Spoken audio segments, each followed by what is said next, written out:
down and do some serious.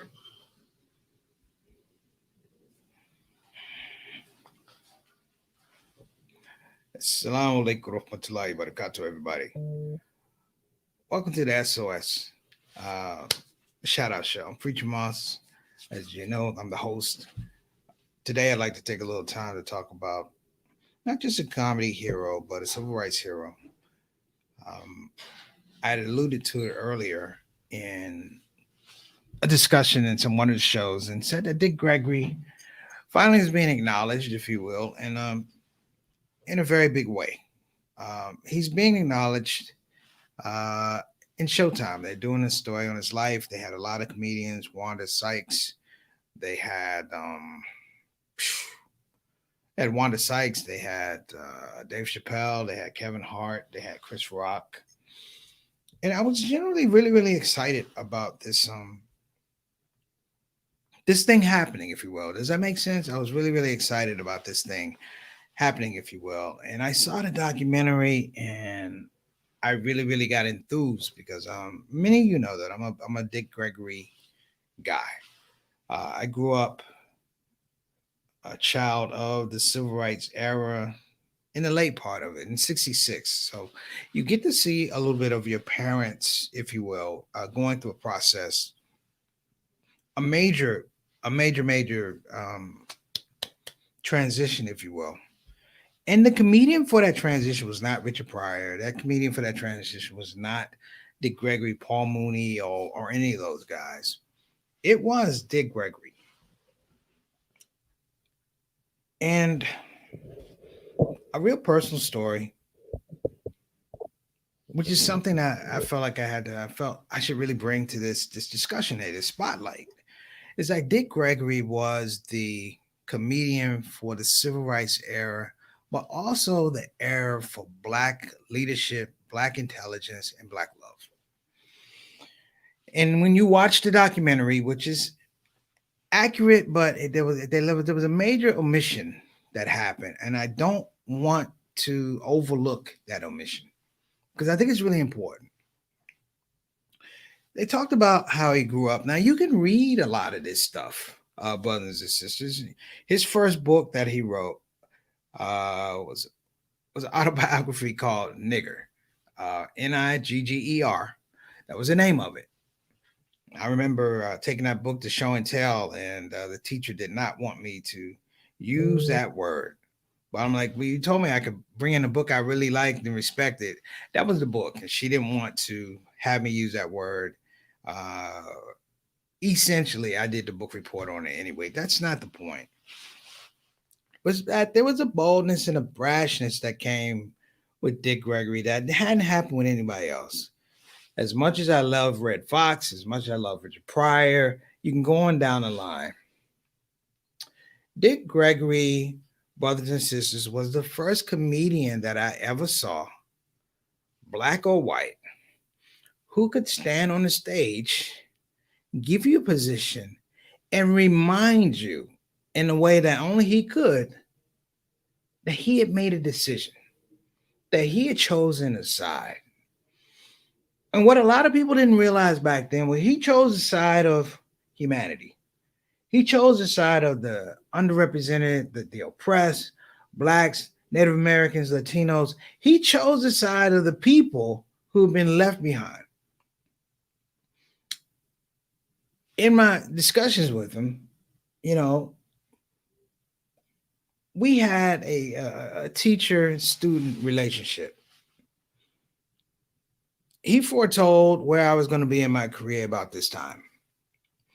Pandemic or no pandemic. He was very right.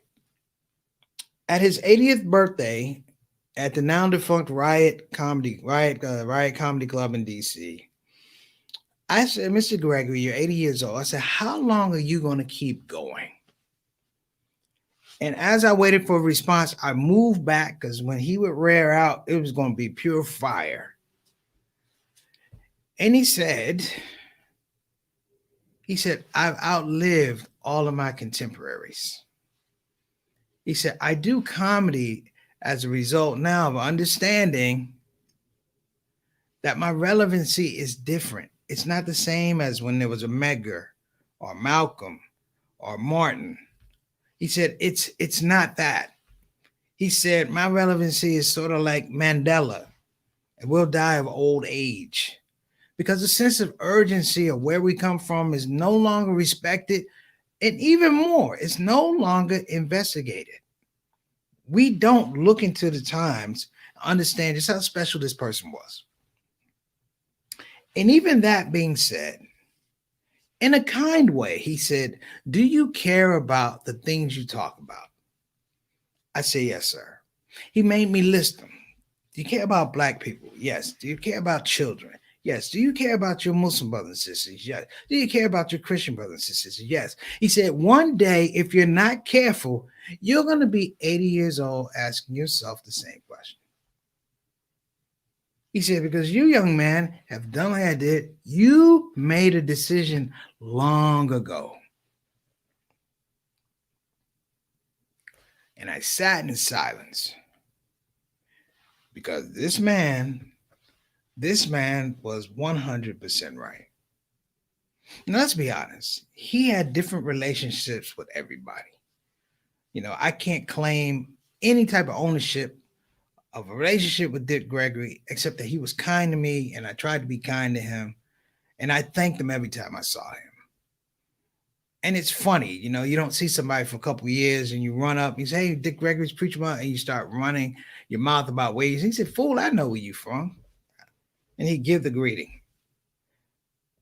My point, brothers and sisters, is that the benchmark this man has set was not for comedy. The benchmark that he set was for humanity as a whole. As much as we march and all these things and talk about being woke, we don't investigate the person in comedic form who brought the whole idea of woke to the masses. He did it in a way that's dynamic. He did it in a way that was didactic. He did it in a way that was disruptive. And I mean disruptive at a time where things were already disruptive. There were no protections at the time he was doing what he was doing. There were no lawsuits that could be applied. And there were no protections of the police. The police were the enemy in many cases. And somehow this genius of Dick Gregory in this documentary gets missed. It gets overlooked. The genius in his family is amazing. His relationship with Medgar Evers is amazing. Martin Luther King, amazing. One of the relationships that they missed, that he and I talked about, that he reminded me of every time I saw him, that he lectured me on, that he challenged me on, was his relationship with Muslims, Black Muslims. And if you watch this documentary, it is omitted. It is missing. His relationship with Elijah Muhammad in Chicago, they were neighbors. It's not in the film. If you read his book, Callous on My Soul, and I asked him about that, he talks about his relationship with Malcolm X. He talked to him the day he was going to be killed. Malcolm asked him to come down to the Audubon. He said no. He said, because I don't want to see you murdered. Brothers and sisters, this is going to be a little bit of a longer spotlight, if you will. And I'm going to try and lean into the details. Because let's just be honest. We have a great amount of entertainers out there. Great comedians, great singers, great spoken word artists, great writers. But this man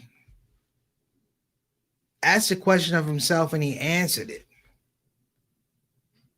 He said, in this pursuit, when you make your decision, when you choose a side, are you willing to lose it all? And he lost it all. And he got it back. And he lost it all. Dick Gregory, of all the comedians that I've ever been around, reminded me of the importance of what it is to be a Black man on stage. to walk the walk, talk the talk, but don't sell people dreams. Sell people the reality of themselves. Transfix it through humor so they can laugh at themselves, but understanding with this laughter comes an ideology that I can improve who I am. And he reminded us that he was a comedian working the old Esquire Club in Chicago, making no money, and how he lied to get on stage and said he was a famous comedian. And he went from that to the Playboy Club, and he goes from making no money to $5,000 a week for a black man telling jokes in front of white people. His genius is underserved and in some regards outside of his family, thoroughly misunderstood. We cannot replicate the genius of Dick Gregory. Richard Pryor said he could not replicate the genius of Dick Gregory because Dick Gregory was willing to do something that no one else could do, which was stand on his own 2 feet and be a man, and damn whatever the consequences come. No knock to Bill Cosby because they said Bill Cosby's nice and clean cut. We could work with him. No knock to Richard Pryor. They said Richard Pryor's a radical, but the drugs and the trauma of his childhood to get to him. And for all the other comedians, it's the money and the position and the agents and the managers that pull us away, whereby there's entertainment, but there's not there's not engagement. There's entertainment, but there's not education. There's entertainment, but there's not evolution. We have great comedic storytellers, but very few great comedic master teachers. Dick Gregory was a master teacher. I am ready officially to start the show. Forgive me, but some monologues deserve to have patience and they need to breathe. I'm Preacher Moss. Let's start the Shout Out Show.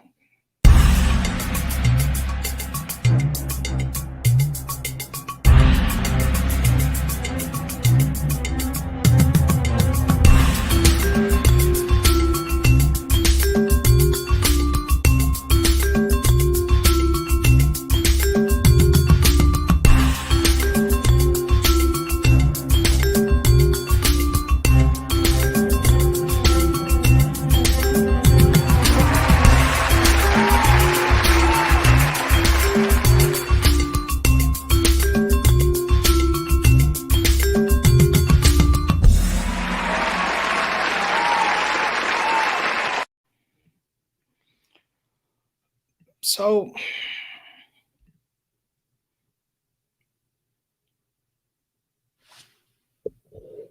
I may be one of the few young Muslim comedians to speak to Mr. Dick Gregory about religion. More importantly, the Black church. I'm going to delve into that, and we're going to look at some of the things that he put out. But this is not a situation scenario. I'm making a pro-Muslim argument. I'm not. I'm trying to show you the breadth of the man, that he was in tune everywhere. I spent all day trying to find more and more stuff of him speaking about Native Americans. I mean, we could do a part 1, part 2 on this, but I'm not going to do that. I want to welcome everybody. If you're on the show for the first time, alhamdulillah, thank you so much for coming on the show. We appreciate you spending your time. God bless you. If you want to make some comments, get to the comment section. I see some familiar faces. I see some new faces. I want to go ahead and welcome my Shout Out Show family and our returning Shout Out Show family. So we also want to give a shout out to Sister Ree, still in Miami. I hope she's doing well. Your friend is recovering. Please let her know that. We wish her a speedy recovery and shifa, and listen to what those doctors say. And thank you so much for being a good friend. Make sure you're there for her recovery. Be careful when you get home. We will welcome you home. For those that don't know, Sister Ree is the craft services director for the Shout Out Show. Yes, I know it's a virtual situation, but she is our chief dietitian, making sure that the food we serve up here is delectable and worth consuming, if you will. So thank you, Sister Ree. Hope all is well. Next up, Sister Rabina Chowdhury. 2 days in a row, sister, you are spoiling us. So I'm going to give you this information on Dick Gregory. I know you are a Dick Gregory fan. I'm glad you tuned in. I did spend a fair amount of time revisiting some things about Dick Gregory. Um, I think some important things. Sometimes you gloss over stuff with a person he lived to be 84 years old, folks. So his life is huge. So what I can give you is only what I can give you from perspective, my personal perspective, but also what I seen. And I would encourage everybody to watch the documentary.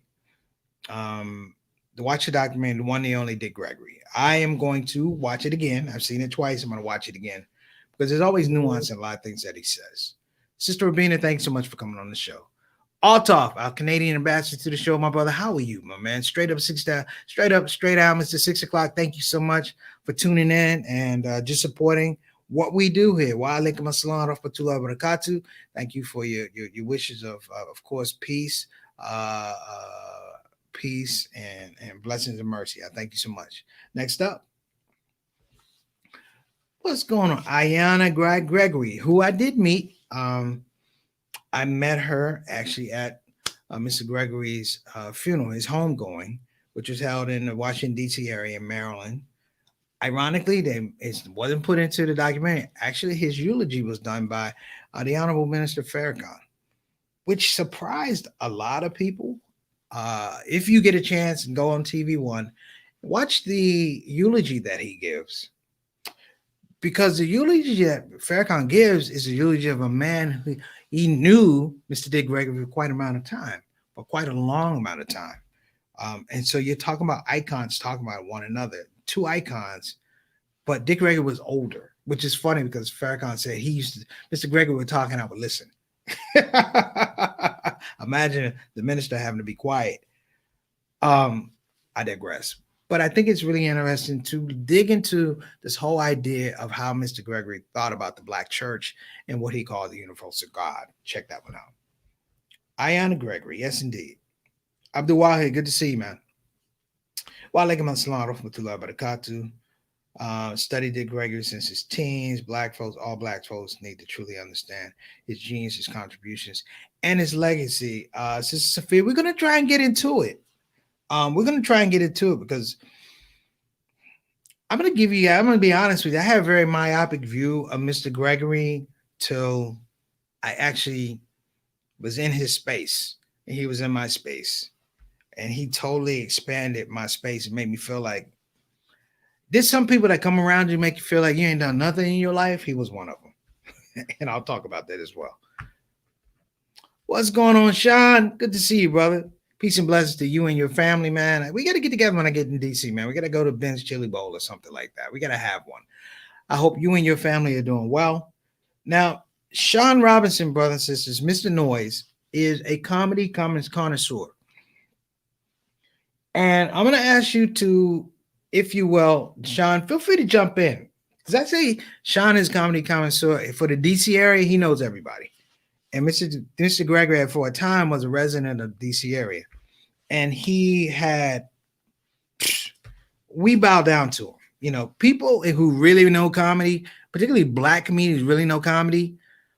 It's so deep that we don't have to say his name because everybody's walking around with this DNA from Dick Gregory, yourself included. Sean, good to see you on the show. And of course, next up, we have our consultant producer, Wa alaikum assalam wa rahmatullahi wa barakatuh. How you doing, Sister Satana? Hang in there. This is going to be one of those shows, so hang in there. I want to begin this talk, if you will, first by saying thank you. Not only to Mr. Dick Gregory, Mr. Gregory, which is what I call him. I never called him Dick or Richard. I called him Mr. Gregory. And he called me a lot of names. I called him Mr. Gregory, and I still call him Mr. Gregory. The point that should be made is this thank you is not only to Mr. Gregory, but it's also a thank you to his family, who made tremendous sacrifices for him to be out on the road. When I say tremendous sacrifices, he had 10 children. And this is a life of 10 children, but this is a comedian who walked away from the business of Hollywood. He walked away from the business because the business of Hollywood, brothers and sisters, doesn't necessarily make you choose a side. In the 60s, the civil rights movement, Dick Gregory saw things that many of us will never see, will never fathom in terms of the things that turn your heart that says, am I my brother's keeper? Yes, I am. Am I my sister's keeper? Yes, I am. And he made these things. He made these judgments and commitments and said, I have chosen the side. He chose the side of humanity. You know, the comedian Phyllis Diller said, Dick Gregory was a brilliant comedian until he stopped. He was a brilliant comedian until he started caring more about mankind. And then he got angry. And they say when he got angry, he stopped being funny. That's up for debate, however you want to say that. But I will say this about Mr. Dick Gregory. He was passionate. And I don't think that in the 60s, people understood Black passion coming from a Black man and a Black woman. I'm talking real fiery passion in a way that I have power to change things. I have power to bring to bear good effects on situations. His idea of going from comedy clubs to the front lines of the civil rights movement will never be replicated. It'll never be done again because we're not in that space. We don't have an active civil rights advocacy whereby we say, listen, the issues and the positions of Black folks are Black, blah, blah, blah, blah, blah, blah. And this is what we stand on. Just like if you pick up the final call, it'll tell you, or the old Muhammad Speaks, it'll have a list of what the demands are. And it reminds you, Dick Gregory was a guy, he didn't need to be reminded. His comedy, brothers and sisters, is rare. I'm going to tell you why it's rare. It has a boldness and an authenticity that everyone else that comes behind them, the best we could do is hope we could replicate that situation. Let me tell you what I mean. The story is that there's a cancellation at the Playboy Club in Chicago. He's in Chicago at a club called Esquire, the Esquire Club. He gets a call to come over. Now, he's the first Black comedian to work at the Playboy Club. Now, what they didn't say in this story is not that he went in front of these white folks. No. He went in front of a group of people who had rented a room at the Playboy Club. This is in the actual documentary. And it was a bunch of Southern agricultural people. And people said, don't go up there. And he went up there and he started telling jokes about life as a Black man, but as a Black man that was astute and had pride and understanding of his awareness. And he reminded these people in the room, not only that there's racism, but you're racist too. And let me do a favor and help you laugh about it. He said, this is the joke is on you and the joke will continue to be on you. And I'll get better at it. And it carries over for a lot of years, brothers and sisters. You know, he was, if you ever, when he passed away, I wrote something for Sapelo Square. And I remember writing, and it said Dick Gregory is my comedy stepfather. Not my father. I said my comedy stepfather. Meaning if I had a father in comedy, I would want to follow his footsteps. And I followed his footsteps. You know, there was a time, and I bring it up, you may have heard it before, but let me add a little context to it. There was a time I was going to quit comedy. It was doing Def Jam. I went down to Chicago. I told him, hey, my comedy's like Dick Gregory and da da da. I proudly said that. And I went to this club in Chicago called the Cotton Club. You know, it was like, I'm not gonna say it's a hood setup, but it was a hood setup. You know, your last show didn't start at 1:30 in the morning. I'm like, man, I've been asleep 4 hours. I was actually sleeping in the car coming out. But the kind of comedy I was trying to talk about, the socially conscious comedy, we didn't have the word woke back there. trying to inform people that, the common name I'm talking about is the guy on the corner, my black brother selling dope. This is how can we uplift? And they didn't want to hear any of that. Long story short, I got fired, got into a bit of a funk. I won't say a depression, but I got into a little bit of a funk because this is what I wanted to do. And this is in my early 20s. And I talked to my mother about I'm going to quit early in my career. She said, wait a minute, I had someone you can talk to. You know the story, brothers and sisters. She gives me the number to call Mr. Dick Gregory. And I call him in Plymouth, Massachusetts.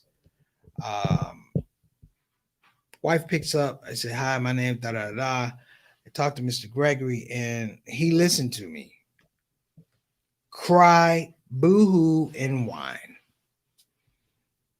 That's how distraught I was because I was, in many regards, I felt like I was letting him down. And the thing I said, I'm a black man, I'm a Muslim. He said, you a what? I said, sir, I'm a Muslim. And he looked at me, he goes, so do you think you the only Muslim comedian that ever died on stage? And I said, up until this point, yeah. He said, you are not the first Muslim funny man to die on stage. You can imagine him yelling through the phone. And I'm thinking, what other Muslim comedians? I'm like, what other guys do? And he looked at me, he goes, Malcolm X died on stage trying to give a message. He said he was one of the funniest people in the world. He used humor in his speeches to speak to his people. He said he died on stage. He said, you're lucky you just got booed. He said, you're lucky you just got booed. He said, they didn't hear your message, but they at least told you we want to hear it. It wasn't funny then. It's not funny now. But what I've understood was, in this space that I had chosen, I made a choice. And you can't get sad or upset when the choice doesn't work out the way you want it to. And it was a very, very important lesson for life. Not just doing comedy, not just speaking to people, wanting to work with their people. It's the fact that he said this at his early 80th birthday party. You're finding out now that everything you did for your community and the choices you made will leave you on a very lonely, lonely road. And I said, is that where we are? And he said, yes. He said, the only problem with Malcolm and Medgar is that someone killed them, which means you have to carry on. And so he straightened my back up. And he told me about the conversations that he had with Muslims. That he had conversations with the Honorable Elijah Muhammad. And that the Honorable Elijah Muhammad wanted him to convert to Islam, wanted to be a Muslim. He said, Dick, when you going to stop messing around, be a Muslim? That's how he say it, Muslim. And he talked about the conversations he had with Malcolm X. And he explained to me, he said, you in that position, or people in that position, because of course you're never going to be in Malcolm's position, Elijah Muhammad's position, or the Honorable Minister Farrakhan's position, or the man Warfdeen Muhammad's position. He said, but in your space, you have to learn to be efficient and effective. When he had his Bahamian diet, I always bring this clip up. You may have seen it, but it was such an ode to what he was talking about. I hope you guys don't mind. I'm going to bring this up. Because I think it's important to share.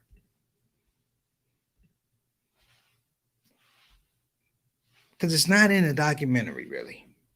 But I want to bring it up because I want you to know that this man was a universal communicator and a master teacher. Here we go.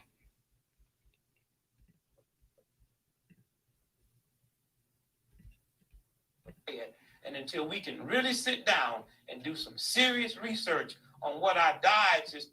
Hold on just a moment, folks. I think the sound might be messed up. Forgive me. Okay. Okay, sorry about that. I'm going to go back. And until we can really sit down and do some serious research on what our diets is doing. And finally, on that illegal drug thing, there was one person in this country that brought us the problem and solved it without switching you from one drug to methadone, another one, without a federal grant. And if that man would have been a white man, we would all know we have the solution. His name was Elijah Muhammad. And now you black folks know, because he took our mothers and fathers, brothers and sisters, sons and daughters, nieces and nephews, aunts and uncles and cousins, took them out the gutter, hooked to all kinds of drugs, all kinds of whiskey, all kinds of everything with pockmarked faces and bloodshot eyes. And when he gave them back to us, their faces was as smooth as velvet and their eyes was as white as snow. And they walked with a dignity like the sun would touch their head. How did he do it? Rearranged their diet. He took a Malcolm X who was a thug, a pimp, a dope addict, and a dope pusher. And when Malcolm left us, he was one of the most honest, ethical human beings that ever lived in the history of this planet. How did the old man do that? Did he send him to Harvard or Yale or MIT or Harvard University? He rearranged his diet, and he didn't do no more. And right today, we can walk across this country in the black community, and we can recognize black Muslims, not because of bow ties and funny looking haircuts, because of the texture of their skin and the quality of their walk and the whiteness of their eyes. And there's no trick. There was no magic. You didn't have to read nothing. You didn't have to go to school and learn it. Rearrange the diet and all you.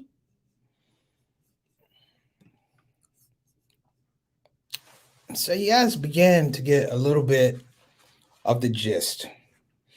You know, the conscious center of a comedian is ego. We need attention even when we're giving you a message. We need your attention. Dick Gregory transcends that. They allude to it in the documentary, but he transcends that, because when you're a master teacher, you don't need people's attention. Your words, your actions, your philosophies, your concern, urgency, and integrity, it goes out to the world. You know, when I told him, I said, well, I'm not in the Nation of Islam, he laughed at me. He said, did I ask you if you're in the Nation of Islam? He said, I know that you're in that tree, that lineage. And I said, yes, sir. He said, do you know Wallace? I said, you mean W.D. Muhammad? He said, I said Wallace. And I began to understand the familiarity of this man with aspects of Black leadership and Black liberation. And all of a sudden you're here. And it was a fear for a lot of us, particularly for me, that when he left, there'd be nothing close to Dick Gregory. In the way that when Ali left, we knew another Ali wasn't coming. We know in our heart of hearts, we say there's no Richard Pryor coming, but there's no Dick Gregory coming. And in our own spaces, we have to learn to take every bit of information that he lovingly shared with us and put it into play. We have a few comments. Salim, how you doing, brother? Wa alaikum assalam wa rahmatullahi wa barakatuh. In light of some of the issues in our community, how do we grasp the opportunity and the stage of Brother Dick did, if not globally, at least locally? You know what, man? It's the best thing I can say about Mr. Gregory. Never phony. Honesty was something that we had in the Black community, the Black church, as he would often say. And that honesty came from the fact that we would watch our parents struggle. Like, watching my parents struggle is different than him watching his mom struggle, because she was older. And his struggle is remarkably different, because they grew up at a time where they didn't expect things to necessarily get better. And they fought for him. So there's a period where his mom probably thought this is the way it's going to be. And there's a period where he says, this is what it is, and we're going to improve. And you see him and the stars align with people like a Medgar Evers, with people like a Malcolm X, of course, people like Jesse Jackson, people like Muhammad Ali, And they're aligned in a certain way whereby you really can't see what the adjustments are. And maybe locally, as you say, even globally, we have to look at those alignments that people don't see. We speak to power and we speak to people in power thinking they're going to give us power. Whereby the people who we were being in the trenches with and in a war, if you will. Think about this. In a war, the people in power do not go to war. The people in power order the people who are not in power to go to war. In a theorem that Mr. Gregory might give, he said clearly the power is with the people. Because the people of power will empower these people to do all kinds of things. You're going to go into foreign. Think about going to a foreign war.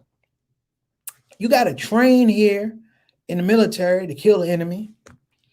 They're going to pay you and they're going to deputize you to kill the enemy.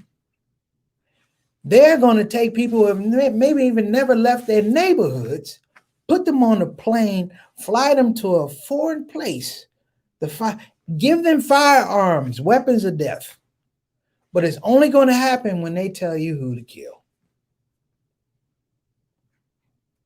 But when you're here, we never think, wait a minute. We have the power. We have artillery, if you will. And I'm not saying firearms, but definitely the whole idea of the Black intellectual power is amazing. And it scares people. And what we need to do is, we need to deputize ourselves. One of the greatest, I'm to all you Muslim comedians out there. Hell, I'm going to tell Dave Chappelle. I already told Dave Chappelle. All of us are out here on the gratitude and generosity of Mr. Dick Gregory. So any of you who have seen a Muslim comedian go, ha, ha, ha, ha, ha, two people you need to thank. I'm not one of them. One is Mr. Gregory, and the other one is Imam Warthi Muhammad, who inspired people like myself, gave me the game, if you will, in an abridged form, so I didn't choke on everything, but gave me a bit of game in terms of how you work this program for society, how you empower people to win. Now, if they're going to win for the community once you give them these tools, it's a different show. But the philosophy that I gave you in terms of the person who's in the trenches, that's who we love. That's the person that loves us. That's the person that's close to us, that has the closest proximity. And you show them love by showing them potential. The Gregory, Malcolm, Honorable Elijah Muhammad, Noble Drew Ali, Marcus Garvey, Nelson Mandela, what they showed us is a developmental understanding of potential. Potential.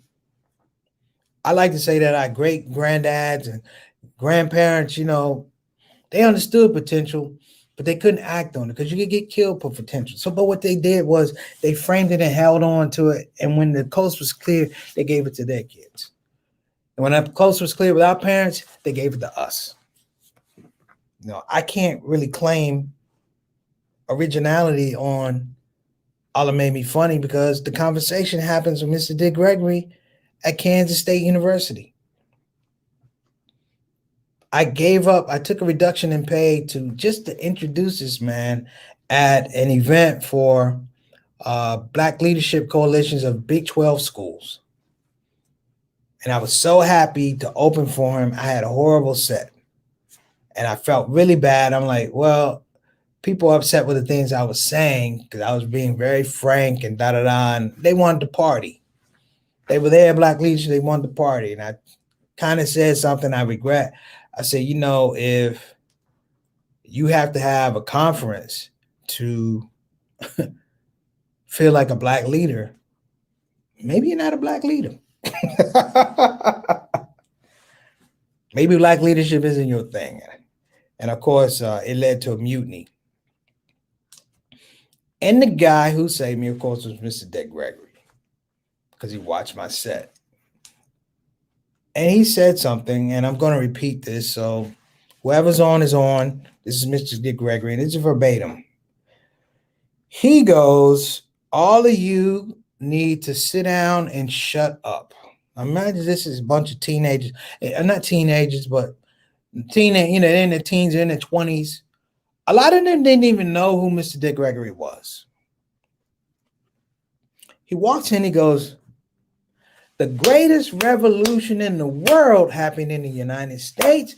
It happened without gun, knife, or pistol. And he goes, and none of you niggas know about it. That's the way he started the show. He said, if you sit down and shut up, I'm going to do you a favor and tell you about it. And he was talking about the civil rights era. And he was right. You might have read about it. It might be some folk tales and some laws that came out of it. But to have somebody who was there, I'm talking about the inner workings of it. When you're working with King, when you're working with Medgar, who both proponents of the civil rights era, martyrs, if you will. And he starts telling you about how this thing happens. And school's in session, ding, ding. But what I love, brothers and sisters, is that he taught with love and he taught with humor. To the point that after his show was over, people stood up like, ah. And he turned to his left and someone was just standing underneath it. Give me 5. Give me 5. And they gave him 5. And he turned to me and he goes, give me 5. And I'm like, give you 5. And he said, don't stop teaching. Because if you stop teaching, there's a chance you're going to stop learning. But he didn't say it to me. He said to everybody. And that was his whole tone for Black leadership. There's a certain protection that Dick Gregory didn't have. That protection or that lack of protection comes with the fact that you're an original. People say they broke the mold after him. There was no mold. We have become efficient discoverers of the generosity and the genius of Dick Gregory. Every time you see a Black man go on Conan or Letterman or Late Night with whoever, that's Dick Gregory. You see a movie on TV or a sitcom, that's Dick Gregory. Because he made a bold statement that we are worthy of everything you think we're worthy of and beyond that. And that worthiness, to go to what Celine was asking, is the fact that Dick Gregory, in his mind, had a superior mindset. That whatever was being offered by white Hollywood, he was better than that. Case in point, when he fell head over heels into the love of humanity, brothers and sisters, this is what I'm saying. As you said, I fell head over heels in love with humanity. My Black brothers and sisters at the time was the focus. He stopped working. And for all the haters on Bill Cosby, I know there's a lot of haters on Bill Cosby. I'm gonna give Bill Cosby some props. When he stopped working the clubs, there was a comedian that would do all of Dick Gregory's dates and send him the money. That was Bill Cosby. But more than that being Bill Cosby, that was the effect that Dick Gregory had on Bill Cosby. Filling in all these comedy dates, the hungry eye, all that type of stuff, and sending him the money, understanding that Dick Gregory, as I alluded to earlier, had made a choice. And it was a choice a lot of people weren't willing to make. I worked the club, but I'm not going to give it up. You'll hear over and over in some of the stuff, you'll hear over and over where Dick Gregory said, cancel my dates. I need to be here. He openly admits that he sacrificed his family in many regards for the movement. Have you heard that word in the last couple of years? The movement. We talk about George Floyd and protests, but we don't talk about a movement. We talk about Trayvon Martin. We talk about Ahmaud Arbery. We talk about all these things. Defunding the police, but we don't talk about a movement. He, brothers and sisters, is the last comedian to actually be involved effectively in a movement. May Allah be pleased with him. I'm gonna show this little clip. I hope you guys don't mind, but I think it's a real clip because I want you to understand that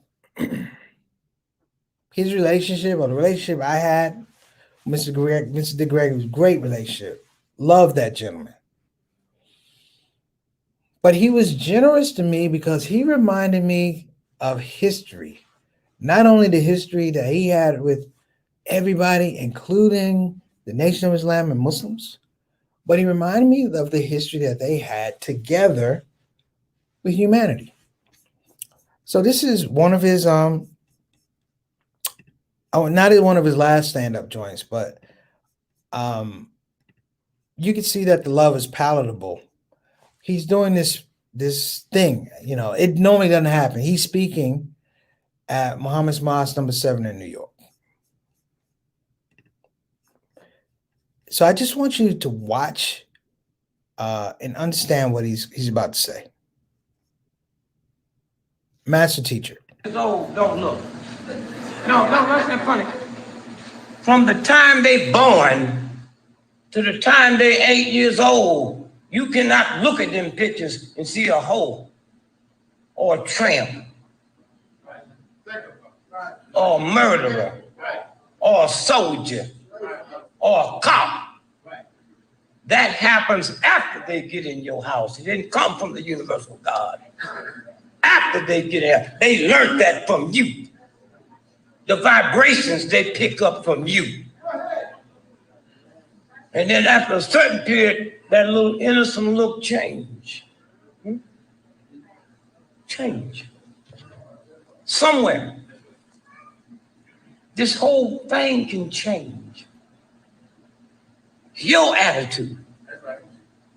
You die for America with all this filth. I remember one day I was in St. Louis. Wife, 10 children. Y'all so busy worrying about the children, you don't worry about their liberation. I'm in St. Louis, where I was born. One of the biggest, blackest ministers in St. Louis called me and said, my son said, you'd be in town and this arthritis is so bad. He said, he know you can help me. I left my hotel to walk to the health food store. And as I'm walking, the white cop said, come here, boy. Well, I didn't have to stop because I knew he wasn't talking to me. So I kept walking. And he ran and grabbed me and said, boy, I say stop. Well, I stopped. I didn't say nothing. He said, that store right there, that health food store, you look like the person that went in there and was shoplifting. So he put the handcuffs on me. I felt good about that because I wasn't going to stop when he told me. And the next thing I was waiting to hear something go boom. But when you stand up with that universal spirit that you was born with, they get scared. That's right. That's right. Y'all know that. You be scared of a dog, little bitty poodles will jump over a fence after you. You're not afraid of a dog, Rottweilers jump over the fence getting away from you. It's in here. That's right. So he carried me across the street and put me in the police car. And the black folks started gathering. He didn't know who I was. So he called for backup.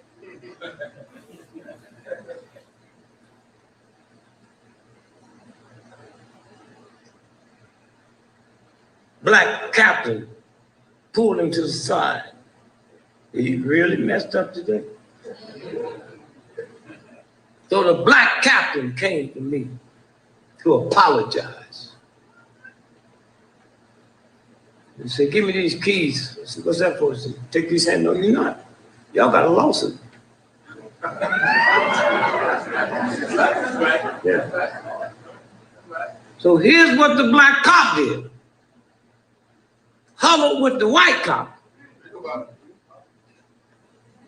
and went into the health food store, of which I owned.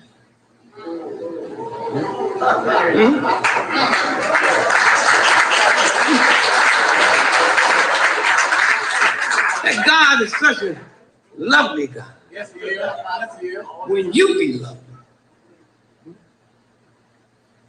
They came out with a Mexican dishwasher and said, is that the one?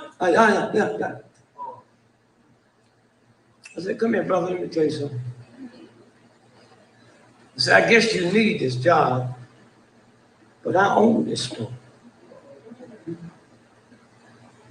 Not only did I shoplift, I hadn't even been in the store today.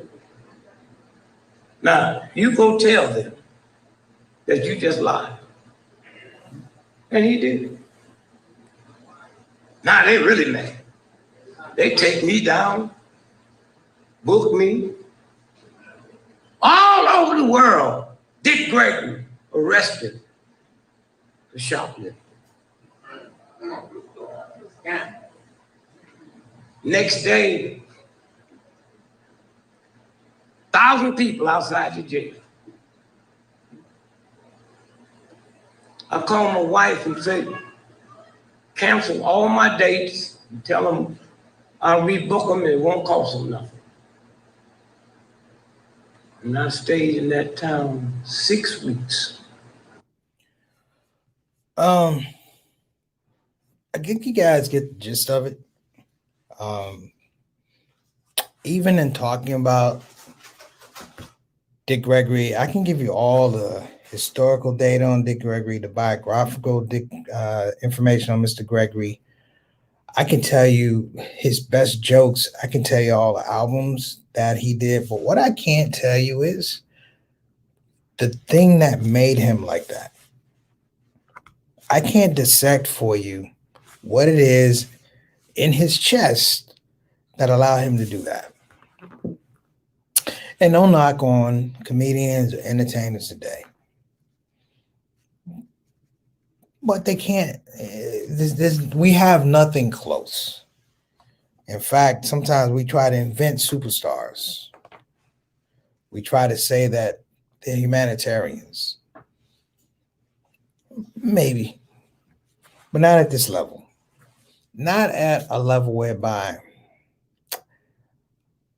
I'm willing to follow through on the choice that I made, despite the fact, can you imagine calling your significant other and say, hey, that money that we need to pay our rent, our mortgage, the kids stuff, cancel all of that. This cause is bigger. The answer is most of us can't. You know, we can't miss a paycheck. And he was making good money back then. Let's just say what it is. He was making great money. But my point is, and this is what I'm going to round up on this whole issue on, is that we should celebrate him, but at the same time, we should study him. Because there are things, brothers and sisters, in the DNA of Mr. Gregory that sometimes, you know, we won't find in our generation of our 40 and 50 years old, our millennials, and we won't find it anywhere.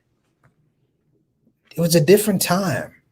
No, that different time is not what we're dealing with now. This is a Dick Gregory. There's no social media. There's no internet. I mean, you only had newspapers. You had wire services. There's no Zoom calls. There's no virtual anything. There's no email.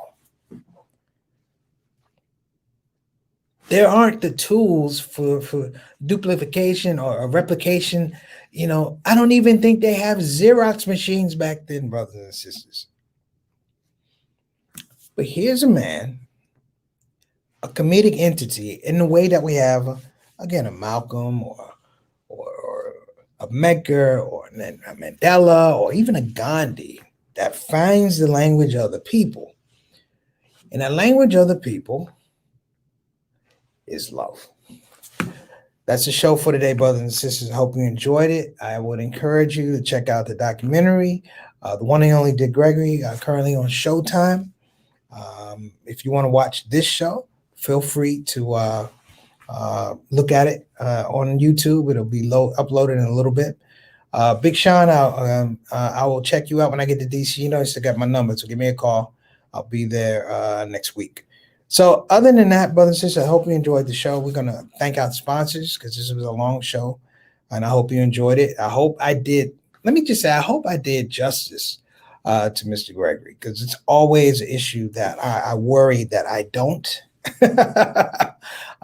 You worry that you don't treat your teacher in the best pursuit. And if I fail, that's on me. That's not on Mr. Gregory. That's on me. He was a great teacher. Maybe I'm not the best student. Okay. Assalamu alaikum, Hisham. How you doing, brother? Good to see you, man. You owe me a call, man. Check on me. All right, so we're going to give a shout out to BeFinanciallyIndependent.com. Again, that's BeFinanciallyIndependent.com, our longest and strongest supporter for the shout out show. If you don't want to go to the website, you can go retro. You can call 1-800-496-6845. Again, that's 1-800-496-6845 and get that information. The person on the end of the line is Maxine BK Esquire. She's the proprietor of the business, and she is a financial advice expert trying to free people from the chains of debt. Check her out. We also want to give a shout out to Bayan Islamic Graduate School. Again, that's Bayan Islamic Graduate School. If you're interested in a quality graduate level education or doctoral education around the aspect of Islam and pastoral services and all of that, you may want to check out Bayan Islamic Graduate School. Go to bayanonline.org. Again, that's bayanonline.org.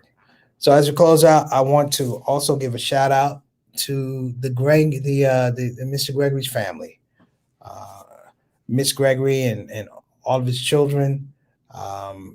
We thank you on behalf of myself and the comedy community, particularly the African-American Muslim comedy community and the African-American comedic comedy community. We thank you. We have a huge debt of gratitude to you, and we feel like in our way, though it's not the gravitas of a Dick Gregory, every day we try to get better and improve our little spaces. As you used to tell me, improve your little space that you make it easier for somebody else. That's our show for today. I'm Preacher Moss, SOF. Inshallah, I'll see you tomorrow. Assalamu alaikum. Hey, everybody, this is your brother, Preacher Moss. Listen, I hope that you enjoyed your shout out show experience. We'll be back with the next show, the next shout out show. A simple ask before you go, please help your brother out. Click that subscribe button, click that notify button, and I'll see you again on this side of the microphone.